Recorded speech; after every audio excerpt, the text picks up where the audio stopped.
কেউ যদি কোরবানির দিনগুলোতে কোরবানি দিতে না পারে কি করণীয়? মন দিয়ে শুনেন।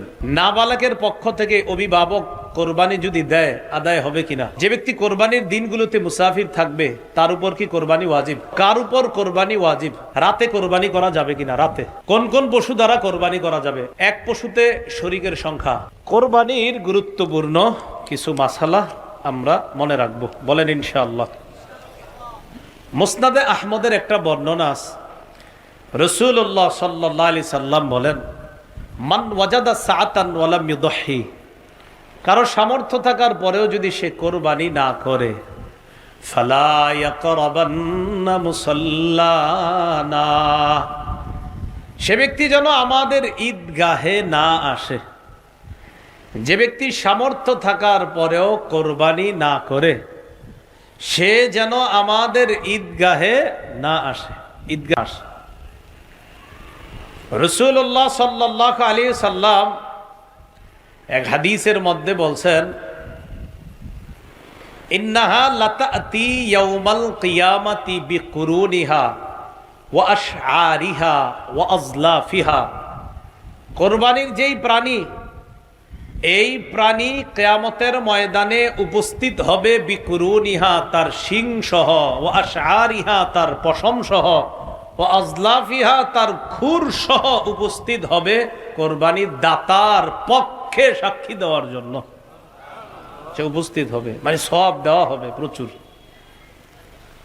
ওয়া ইন্নাদ দামা লা ইয়াকাউ বিমাকানিম মিনাল্লাহ ক্বাবলা আন ইয়াকা মিনাল আরদ, কোরবানির রক্তের ফোঁটা জমিনে পড়ার আগে আল্লাহর কাছে বিশেষ একটা মর্যাদা, এটা আল্লাহর কাছে বিশেষ একটা মর্যাদার পূর্ণ অবস্থানের মধ্যে ওই কোরবানি দাতা চলে যায়। এই আমলটার আলাদা একটা মর্যাদা হয়ে যায় আল্লাহর কাছে, রক্তের আলাদা একটা মর্যাদা আল্লাহর কাছে হয়ে যায়। রক্তের ফোঁটা জমিনে পড়ার আগেই আল্লাহর কাছে বিশেষ একটা মর্যাদা পূর্ণ রক্ত হয়ে যায়, সেটা হলো কোরবানির রক্ত। কিসের রক্ত বলেন তো? কোরবানি। তিরমিজির 1507 নম্বর হাদিসে আছে, রাসূলুল্লাহ সাল্লাল্লাহু আলাইহি সাল্লাম বলেন, মা আমিলা আদামিয়ুন মিন আমাল ইয়াউমান নাহরি আহাব্বা ইলাল্লাহ মিন ইহরাকিদ দাম। 10ই জিলহজ আদম সন্তান যে আমল করে, রক্ত প্রবাহিত করার চাইতে উত্তম আমল আর করতে পারে না। আল্লাহকে খুশি করার জন্য প্রাণীর রক্ত প্রবাহিত করাটা কোরবানির দিন আল্লাহর কাছে সবচেয়ে পছন্দনীয় আমল, সবচাইতে পছন্দনীয় আমল। যাদের সামর্থ্য আছে তারা কোরবানি দিব, বলেন ইনশাআল্লাহ। প্রশ্ন, কার উপর কোরবানি ওয়াজিব? সুস্থ মস্তিষ্ক সম্পন্ন বালেগ মুসলমান যার কাছে 7.5 ভরি স্বর্ণ, 52.5 তোলা রূপার সমপরিমাণ টাকা 10, 11, 12 জিলহজ সূর্যাস্ত পর্যন্ত যদি কারো কাছে 7.5 ভরি স্বর্ণ অথবা 52.5 তোলা রূপার সমপরিমাণ অর্থ থাকে, তার উপর কোরবানি ওয়াজিব। সুস্থ মস্তিষ্ক সম্পন্ন বালেগ যার কাছে 10ই জিলহজ, 11ই জিলহজ, 12ই জিলহজ সূর্যাস্তের আগ পর্যন্ত জাকাত ফরজ হয়, যেই পরিমাণ সম্পত্তি থাকলে ওই পরিমাণ সম্পত্তি যদি 10, 11, 12 জিলহজ সূর্যাস্ত পর্যন্ত থাকে তার উপর কোরবানি ওয়াজিব। পার্থক্য, জাকাত ফরজ হয় 1 বছর অতিবাহিত হইতে হয়, আর কোরবানি ওয়াজিব হয় মাত্র 3 দিন থাকলে। বুঝে আসছে না? এটাই পার্থক্য। আল্লাহ, নেসাবের মেয়াদ, নেসাবের মেয়াদ এটা বলে ফেলছি। প্রশ্ন, নেসাবের মেয়াদ কতদিন? এটা বলে ফেলছি। নেসাবের মেয়াদ ওই যে 3 দিন, 10, 11, 12, মানে কি নেসাব? কোরবানির নেসাব। আর জাকাতের নেসাব তো আপনার 1 বছর অতিবাহিত হবে এরপর, তো এটার নেসাব মাত্র 3 দিন, 10, 11, 12। প্রশ্ন, কোরবানি মোট কতদিন করা যাবে? 10, 11, 12 সূর্যাস্ত পর্যন্ত, 10, 11, 12 জিলহজ সূর্যাস্ত পর্যন্ত কোরবানি করা যাবে। প্রশ্ন, নাবালেগ শিশু কিশোর তদ্রুপ যে সুস্থ মস্তিষ্ক সম্পন্ন নয়, সে যদি নেসাবের মালিক হয় তার উপর কি কোরবানি ওয়াজিব? না, তার উপর কোরবানি ওয়াজিব না। নাবালকের নেশাব পরিমাণ মালাস কোরবানি ওয়াজিব না। সুস্থ মস্তিষ্ক সম্পন্ন নয় এক ব্যক্তি, তার নেশাব পরিমাণ মালাস, তার উপর কোরবানি ওয়াজিব না। প্রশ্ন, যে ব্যক্তি কোরবানির দিনগুলোতে মুসাফির থাকবে তার উপর কি কোরবানি ওয়াজিব? 48 মাইল অথবা 78 কিলোমিটার, 48 মাইল অথবা 78 কিলোমিটার এই পরিমাণ দূরত্বে যাওয়ার নিয়ত করে কেউ মুসাফির হয়েছে আপনার, এই মুসাফিরের উপর কোরবানি ওয়াজিব নয়। কোরবানির দিনগুলোতে উনি যদি মুসাফির থাকে তার উপর কোরবানি ওয়াজিব নয়। হ্যাঁ। প্রশ্ন, নাবালকের পক্ষ থেকে অভিভাবক কোরবানি যদি দেয় আদায় হবে কিনা? নাবালকের পক্ষ থেকে অভিভাবকের জন্য কোরবানি দেওয়া ওয়াজিব না। যদি দেয় মুস্তাহাব আমল হবে, সওয়াব হবে। যদি দেয় মুস্তাহাব আমল, সওয়াব হবে, কিন্তু এটা ওয়াজিব না। প্রশ্ন, দরিদ্র ব্যক্তির উপর কোরবানি ওয়াজিব নয়, তারপরেও যদি সে কোরবানির নিয়তে কোনো পশু ক্রয় করে সেক্ষেত্রে কি ওয়াজিব? দরিদ্র ব্যক্তির উপর কোরবানি ওয়াজিব না, কিন্তু কোরবানির নিয়তে যদি উনি পশু ক্রয় করে তার উপর কোরবানি ওয়াজিব। দরিদ্র ব্যক্তির উপর কোরবানি ওয়াজিব না। এখন উনি মেয়ের জামাই বেড়াইতে আসবে, চিন্তা করছে আল্লাহরে খুশি করার জন্য কোরবানি করি, তো এই নিয়তে পশু কিনছে, আল্লাহরই খুশি করবে। তো যাই হোক, এরপরে আল্লাহ যদি ভাগ্যে গোস্ত দেয় মেহমানদারি করবে, এটাই তার নিয়ত। তো যাই হোক, এরকম হয়তো আমি বলি ভালো নিয়তেই তার, তো এই নিয়তে ভালো নিয়তে পশু ক্রয় করছে।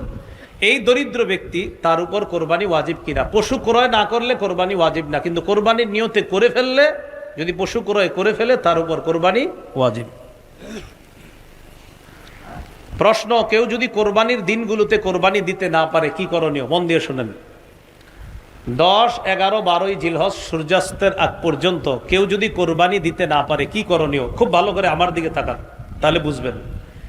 10, 11, 12 জিলহজ এই 3 দিন অতিবাহিত হওয়ার পর আমি বুঝতে পারলাম আমার উপর কোরবানি তো ওয়াজিব, এরপরে আমি দেই নেই, অলসতাবশত হোক, যে কোনো কারণে হোক দেই নেই, আল্লাহ হেফাজত করুন, নাউজুবিল্লাহ, এরকম কাজ যেন না করি। বোঝানোর জন্য আমার ছাড়ার উপায় নেই, এজন্য বুঝাইতেছি। এখন কথা হলো 10, 11, 12 এই 3 দিন যদি আমি পশু ক্রয় করে না থাকি, কোরবানি দেই নেই আর পশু কিনি নেই, পশু ক্রয় করে না থাকলে পরবর্তীতে একটা কোরবানির যোগ্য ছাগল পরিমাণ মূল্য সৎকা করে দিতে হবে। যদি পশু ক্রয় করে না থাকি তাহলে কোরবানির যোগ্য ছাগল পরিমাণ মূল্য সৎকা করে দিতে হবে। আর যদি পশু ক্রয় করে থাকি কিন্তু অলসতা বশত বা কোনো কারণে এই 3 দিন কোরবানি করি নাই, তাহলে ওই পশুটাই সৎকা করে দিতে হবে, সেটা ওট হোক, গরু হোক, ছাগল হোক, যা হোক। ভাই একটু বুঝে আসছে সবার? এবার বুঝেন। ঘটনাচক্রে 13 তারিখ আমি জবাই করে ফেলছি, 13 তারিখ জবাই করে ফেলছি। ওয়াজিব ছিল কবে? 10, 11, 12, এখন 13 তারিখ জবাই করছি। যদি জবাই করে থাকি তাহলে ওই গোস্তটা সৎকা করে দিতে হবে। জবাই করা ঠিক হয় নাই আমার, কিন্তু জবাই করে ফেললে গোস্তটা সৎকা করে দিতে হবে। এই মাসালাটা কি সবাই বুঝছেন? এই দিক থেকে জি বলে নাই। আমি আবার বলছি, আব্দুর রহমান নামে একজন, তার উপর কোরবানি ওয়াজিব, 10, 11, 12 এই 3 দিন কোরবানি দেয় নেই। এখন যদি সে পশু ক্রয় করে না থাকে তাহলে পরবর্তীতে কোরবানির যোগ্য একটা ছাগল পরিমাণ মূল্য সৎকা করে দিতে হবে। আর যদি পশু ক্রয় করে থাকে তো ওই পশুটাকেই সৎকা করে দিতে হবে। আর যদি সে মাসালা না জানার কারণে ওই পশু জবাই করে থাকে তাহলে পশুর ওই যে গোস্ত আছে যেগুলা, এগুলো আপনার কি করে দিতে হবে? সৎকা করে দিতে হবে।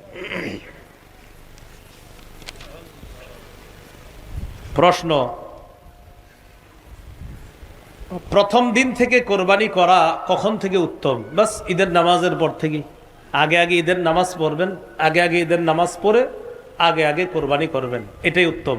ফজরের পরে কোরবানির ঈদের নামাজ বেশি বিলম্ব না করা। এত বিলম্ব করে আমাদের দেশ। এখন তো 4:40 ফজর হয় মিরপুর, আমি যেদিকে থাকি আর কি, ওখানে 4:40, এদিকে এরকমই হবে মনে হয়, 4:40 বা 5 মিনিট এদিক সেদিক হবে। তো দেখেন 4:40 যদি ফজর হয়, লম্বা সময় কিন্তু আপনার। 7টায় যদি জামাত দেন তো 5টায় যদি ফজর শেষ হয়, এরপরে 2 ঘন্টা থাকে। তো যাই হোক, এটা বললাম আর কি, উত্তম হলো তাড়াতাড়ি ঈদুল আজহার নামাজ পড়া আর তাড়াতাড়ি কোরবানি করা। আল্লাহ আমাদের সকলকে এই সুন্নাহগুলোও জিন্দা করার তৌফিক দান করেন। রাতে কোরবানি করা যাবে কিনা? রাতে কেউ যদি 10 তারিখ রাতে কোরবানি করে আদায় হয়ে যাবে, কেউ যদি 11 তারিখ রাতে কোরবানি করে আদায় হয়ে যাবে, তবে অনুত্তম, কাজটা ঠিক হয় নাই। মানে ভালো হয়নি, অনুত্তম কাজ হয়েছে। 10 তারিখ রাতে যদি কেউ কোরবানি করে হয়ে যাবে, অনুত্তম হয়েছে। 11 তারিখ রাতে যদি কেউ কোরবানি করে হয়ে যাবে, কাজটা সুন্দর হয়নি। দেখি বুঝে থাকলে আলেম ছাড়া অন্যরা বলেন 12 তারিখ রাতে করলে হবেই না, কারণ 12 তারিখ রাতে তো আর টাইমই নেই। তাহলে 10, 11, 12 সূর্যাস্তের আগ পর্যন্ত, তাহলে 10 তারিখ 11 তারিখ রাতে যদি কেউ করে হয়ে যাবে, কিন্তু আপনার কাজটা সুন্দর হয়নি। কোরবানির উদ্দেশ্যে ক্রয়কৃত পশু, এই পশু যদি সময়ের পর জবাই করে, এটা আমি আগে বলছি, একটা বলছিলাম ওই যে জবাই করতে পারে নাই, তো আগেও বলছিলাম সময়ের পর যদি জবাই করে তাহলে আপনার ওই গোস্তটা সৎকা করে দিতে হবে, এটা একটু আগে বলছিলাম। আল্লাহ আল্লাহ আমাদেরকে বোঝার তৌফিক দান করেন, আমিন।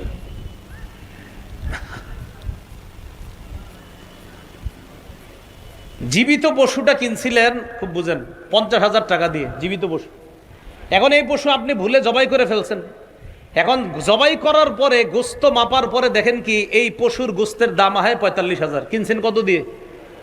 50,000। এখন ওই যে আপনি ভুল করে জবাই করছেন, এখন গোস্তগুলা দেখছেন যে বাজারের রেট অনুযায়ী এই 45,000 টাকা আছে গোস্তের দাম।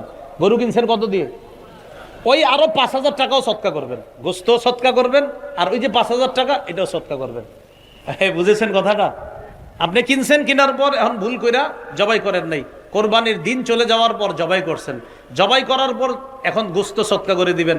তো গোস্ত সৎকা করতে গিয়ে কি হয়েছে, আপনার গোস্তরগুলা দেখছেন যেই পরিমাণ গোস্ত, এই পরিমাণ গোস্তের মূল্য হয়েছে 45,000, আর গরু কিনছিলেন 50,000 টাকা দিয়ে, আরো 5,000 টাকা শর্ট, এই 5,000 টাকা সৎকা করে দিবেন। গোস্ত সৎকা, আরো 5,000 সৎকা করবেন। আপনি কেন করলেন না 10, 11, 12?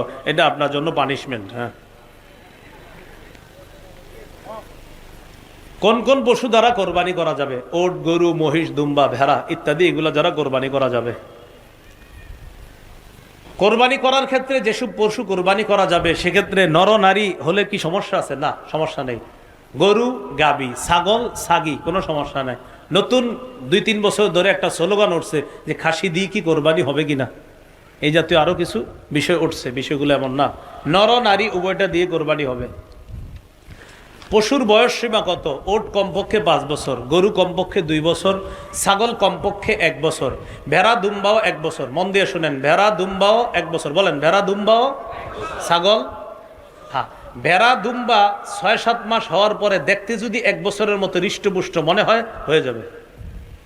ভেড়া দুম্বা, শুধু ভেড়া দুম্বা, এটা যদি 1 বছরের মতো মনে হয়, 6-7 মাস পরে 1 বছরের মতো হৃষ্টপুষ্ট মনে হয়, এটার দ্বারা হয়ে যাবে, জায়েজ হয়ে যাবে। হ্যাঁ,